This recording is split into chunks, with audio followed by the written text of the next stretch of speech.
प्यारे बच्चों, स्वागत है रमज़ान ट्यूटोरियल में। क्या लें, कौन सा स्ट्रीम चूज़ करें 11-12 में, इस पर बच्चों के बहुत रिक्वेस्ट आ रहे हैं सर स्ट्रीम सिलेक्शन पे वीडियो बनाइए।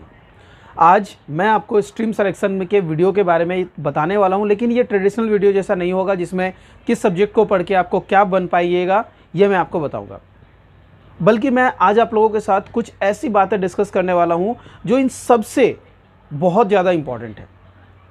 इस वीडियो को मैं मोनेटाइज नहीं करूंगा क्योंकि मैं किसी भी तरह से इसे बिजनेस के पॉइंट ऑफ व्यू से नहीं रखना चाहता हूं। ये प्योरली एक एजुकेशनल वीडियो बनना चाहता है। किसी तरह का डिस्टर्बेंस बीच में आए मैं नहीं चाहता। मैं चाहता हूं कि प्योरली ये एक हमारा इंटरेक्शन हो, और इसलिए यहाँ से मैं किसी भी अर्निंग के लिए मैं इसे मोनेटाइज नहीं करूँगा। तो चलिए डिस्कस करते हैं उस पॉइंट पर। तो आप मुझसे ये जानना चाहते हैं कि क्या स्ट्रीम चूज़ करें आप 11-12 में, लेकिन इससे पहले कि मैं आपको उस सवाल का जवाब दूँ, मैं आपसे एक सवाल पूछना चाहता हूँ। एक बात मुझे बताइए, ये जो आप सोच रहे हैं कि कौन सा स्ट्रीम लूँ, ये जो जिस चीज़ के लिए आप परेशान हैं कि कौन सा स्ट्रीम मैं 11-12 में चूज़ करूँ, आप ऐसा सोच क्यों रहे हैं, आप इसके वजह से परेशान है क्यों? क्योंकि आप कंसर्न हैं अपने फ्यूचर को लेके। आप चाहते हैं कि आपका फ्यूचर आप सर्टेन कर पाए, सिक्योर कर पाए, राइट? यही ना सोच रहे हैं आप? तो मैं आज के वीडियो में अगर आपको ये बताना स्टार्ट करूँ, जिस तरह से ट्रेडिशनली ये चीज़ें आपको हर जगह मिलेंगी कि आप साइंस ले लो, साइंस के स्ट्रीम से आप आगे जाके फ्यूचर में क्या क्या बन सकते हो, आर्ट्स ले लो ये बन सकते हो, कॉमर्स ले लो ये बन सकते हो।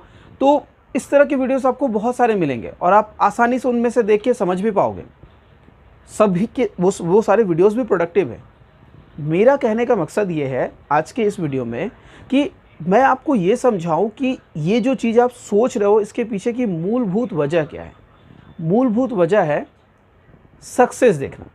तो बाबू, सक्सेस आपको कब मिलेगा? सक्सेस आपको तब मिलेगा जब आप अपने पैशन को फॉलो करोगे। पैशन को फॉलो करने पर आपको सक्सेस मिलेगा। स्ट्रीम आप कौन सा लेना चाहते हो और उस स्ट्रीम से आपको क्या सक्सेस मिलेगी, उस सक्सेस के पीछे मत भागो। आप किस फील्ड में अच्छे हो, इसे अपना की एलिमेंट बनाओ।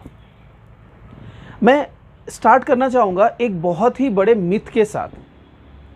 10 में जिस सब्जेक्ट में आपका अच्छा मार्क्स आया है, 11 उसी स्ट्रीम में होना चाहिए।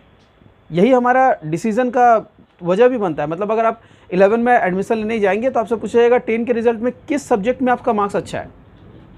जिस सब्जेक्ट में मार्क्स अच्छा है आपको वही सब्जेक्ट दिया जाएगा 11-12 के लिए। पर क्या आप समझ रहे हैं ये बात? ये दिखने में सही है, यही हमारा ट्रेडिशनल तरीका भी है, लेकिन ऐसा नहीं है कि सिर्फ यही वो चीज़ है जिससे आप लोग कर पाएंगे। हो सकता है कभी आप किसी एक एग्जामिनेशन को अच्छे से नहीं परफॉर्म कर पाए हो, जबकि उस सब्जेक्ट में आपका इंटरेस्ट बहुत ज़्यादा है। मैं अपना एग्जाम्पल देके बताऊँ। मैंने अपने करियर में हमेशा मैथ्स को प्रायोरिटी दी।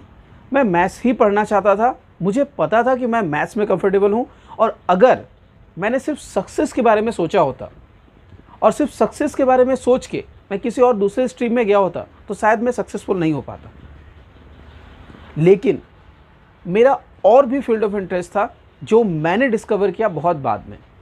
मैं आपको ये क्यों बता रहा हूँ? ये इसलिए बता रहा हूँ क्योंकि जिस सर्टेन फ्यूचर के बारे में हम प्लान कर रहे हैं वो सर्टेन नहीं होता।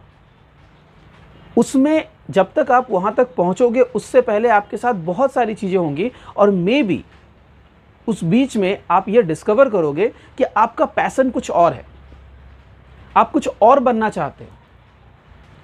यहाँ पर एक बहुत इम्पॉर्टेंट पॉइंट है जो समझना आप लोगों को ज़रूरी है।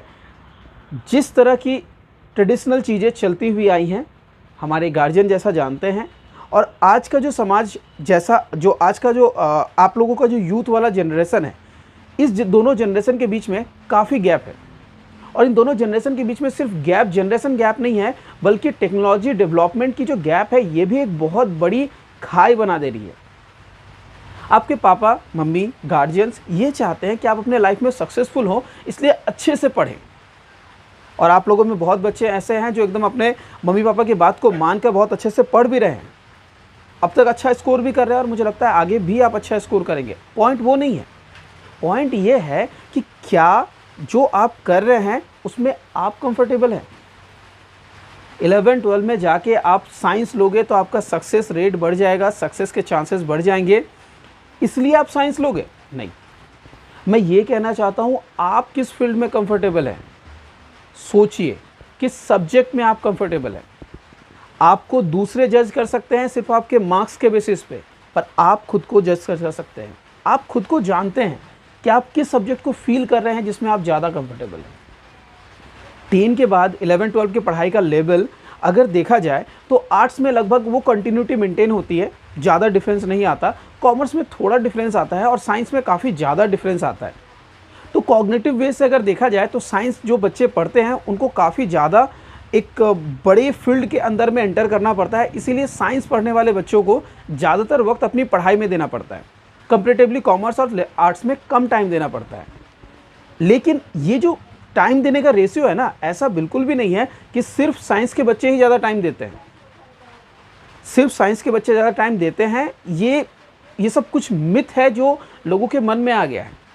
हर एक सब्जेक्ट, हर एक स्ट्रीम अपने जगह पर इक्वल वैल्यू कैरी करता है। आप क्या बनना चाहते हो, आप किस चीज़ में पैशनेट हो, इस चीज़ को डायग्नाइज करो, इसे समझने की कोशिश करो और उसके बेसिस पर डिसीजन लो कि आपको आगे क्या पढ़ना है। मैं जो समझाना चाहता हूँ, आई होप कि आप तक पहुँच रहा होगा। बस मेरा इतना ही कहना है।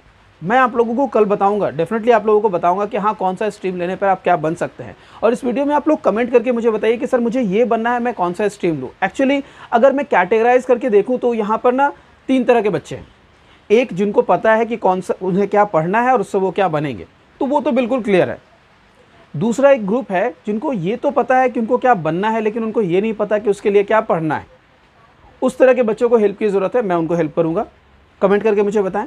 और एक थर्ड कैटेगरी है जिनको ये तो पता है कि उनको क्या पढ़ना है, लेकिन वो क्या बन सकते हैं वो पढ़ के उनको ये नहीं पता, वो भी कमेंट करें, मैं उनकी भी हेल्प करूँगा। कल के वीडियो में मैं जब आप लोगों से मिलूँगा तो मैं आप लोगों को स्ट्रीम वाइज डिस्कस करने की कोशिश करूँगा कि किस स्ट्रीम से आप क्या बन सकते हो, क्या स्कोप है और आपको उस स्ट्रीम में जाना चाहिए या नहीं। लेकिन मैं वो स्टार्ट करने से पहले आपसे ये फिर से कहूँगा, 11-12 में साइंस लेना, क्योंकि ज़्यादातर बच्चे जो अच्छे बच्चे होते हैं वही साइंस लेते हैं, ऐसा कुछ नहीं है। ऐसा कुछ भी बात नहीं होती, ऐसी कोई बात नहीं होती। मैं ऐसे बच्चों को जानता हूँ जो हमारे स्कूल में टॉपर रहे हैं और उन लोगों ने 11-12 में स्कूल टॉपर होते हुए भी आर्ट्स चूज़ किया है, और इसमें कोई बुरी बात नहीं है, वो बिल्कुल सही कर रहे हैं। क्यों? क्योंकि वो आर्ट्स के फील्ड में इंटरेस्टेड है और वो आर्ट्स को आगे कंटिन्यू करना चाहते हैं। तो अभी क्या हो गया है, आपके मार्क्स बहुत अच्छे आए हैं तो आप साइंस लोगे, मार्क्स थोड़े कम हैं, एवरेज से ऊपर है तो आप कॉमर्स लोगे, और मार्क्स अगर बहुत ख़राब है तो आप आर्ट्स लोगे।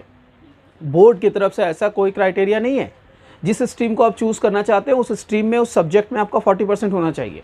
ये है क्राइटेरिया, बोर्ड का क्राइटेरिया, जिसके बेसिस पर ये होता है। लेकिन हम लोगों ने समाज में इस तरह की एक बातें बना दी हैं और इस तरह से हमारा समाज चलता हुआ जा रहा है। आप लोग प्लीज़ इस बात को अपने दिमाग से हटाएं। और सबसे ज़रूरी बात, ये बात समझें, आप किस फील्ड में इंटरेस्टेड हैं। अगर आपको समझ में आता है कि आप किस फील्ड में इंटरेस्टेड है, आप किस चीज़ में पैशनेट हैं, तो प्लीज़ उसी स्ट्रीम को चूज़ कीजिए। और उस स्ट्रीम को चूज़ करने में मे भी आपको अभी प्रॉब्लम हो सकती है।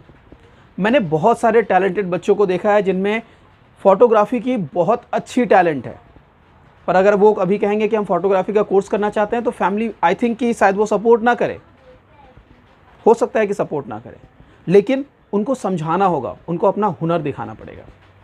और इससे जुड़ी हुई एक और ज़रूरी बात आपको बता देता हूँ, गार्जियन के साथ ट्रस्ट बिल्ड करना बहुत ज़रूरी है।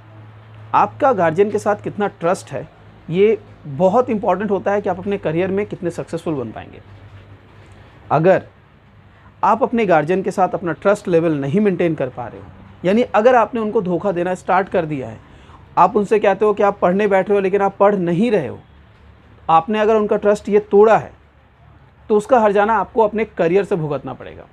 क्योंकि जब आज आप कहोगे कि मैं अपने फोटोग्राफी के टैलेंट को दिखाना चाहता हूँ। मेरे पास एक बच्चा है जो फोटोग्राफी में बहुत टैलेंटेड है, लेकिन उसने अपने पढ़ाई के साथ बहुत कमज़ोरियाँ कर रखी है, और मैं उनके गार्जियन से खुद बात करूँगा और उनसे मैं कहूँगा ये बात कि प्लीज़ इस बच्चे को थोड़ा टाइम दे और इन्हें चांस दे के देखें। मे बी ये फोटोग्राफी में अपना करियर जिस तरह से बनाने वाला है, बाकी किसी फील्ड में वो अपना करियर नहीं बना पाएगा। इस तरह से मैं किसी एक के गार्जियन से बात कर सकता हूँ, सबके गार्जियन से नहीं, और सबके पास ये मौका मिलेगा ज़रूरी नहीं है।